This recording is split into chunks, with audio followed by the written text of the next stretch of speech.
Hey, what's up YouTube? This is a Russian tortoise care video. This is his cage. I keep him in the Zoomed tortoise house. It's a pretty nice cage. It's wood. You can use it indoor, outdoor, which is why on the one it's got two openings here. The one side there is solid wood, so if it's raining, he can go in here. The other side has these grates on it. I think he's sleeping under the Timothy hay. Yeah, there he is. You can see him. Mine's a male. Males are smaller than females. Yeah. So, cage for these guys. Aquariums aren't the best. You generally want to keep them in something like this, like a tortoise house, or like a tortoise tabletop. They're called. You can look stuff up online. There's a bunch of plans and stuff how to make those. I'll take him out so you guys can see him actually. But yeah, like a tortoise tabletop they're called. Here he is. I don't know how well you guys can see him, but there he is. He's a little sleepy. He was sleeping. I'm gonna put it back in his cage. There he goes. But yeah, so like I said, you want to keep them in something like this, or like a tortoise tabletop they're called. You can look online for the plans of those. Oops. Yeah, but for care of these guys, so, okay, temperature-wise, you want a basking spot. That's what I have here with my light. I have a rock under it, too, to give them a little extra warmth. It is about 90 to 95 degrees basking temp. Ambient temp, you want like 80 to 85 probably.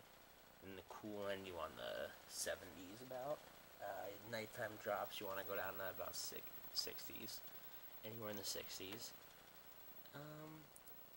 For this substrate for these guys, what I use, I know a lot of people use it too, is a 50-50 mix of coconut bark. So what I use is Eco Earth mixed with play sand. I know a lot of people think sand's bad for all reptiles, but that's not true. It's mainly just for leopard. You get certain species that don't live on sand in their natural habitat.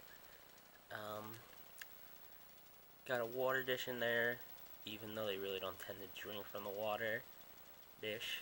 They do get most of their water requirements from their food, but you do want to have a water dish in there because in the wild, when it rains during the wet season, they'll come up and go into puddles and stuff, and they can drink from the water.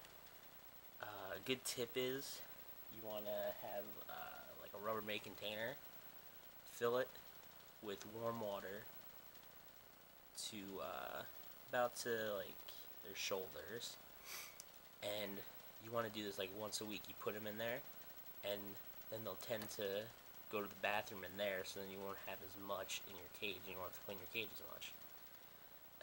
Yeah, so you got the water, have a cuddle bone in there, of course, for all turtles and tortoises. You always want a cuddle bone.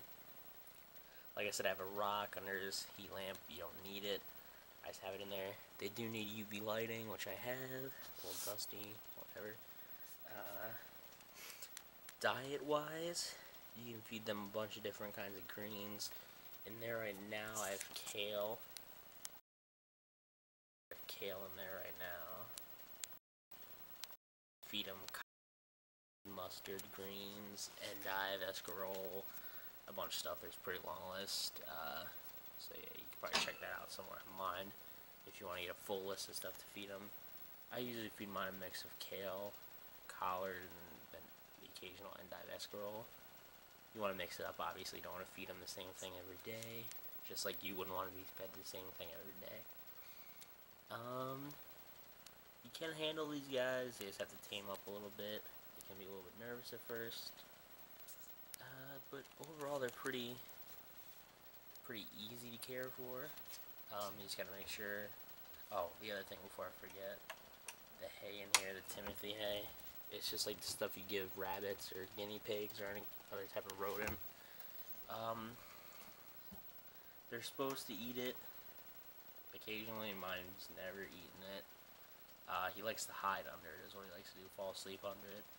Never had mine eat it, never seen him eat it, never even seen him attempt to eat it, not even look at it like it's food. So, I don't know. But I've been told that they do eat it. So I always keep some in there for him. But yeah, these guys are pretty easy to care for, like I said. They're pretty good starter tours. They start relatively small. Males, I think 4 to 5 inches. Females get up to like 7 to 8 inches. Nothing too big. But yeah, I mean, they're pretty easy tortoises to take care of. I would definitely recommend them as like a good starter tortoise or turtle, depending on what you're looking for. But yeah, they're pretty cool little guys, and they're pretty easy to care for. Yeah, so that's really it for their care info. If there's anything I forgot, just leave a comment on this video and I'll either answer your question, or if it's something big, I'll make another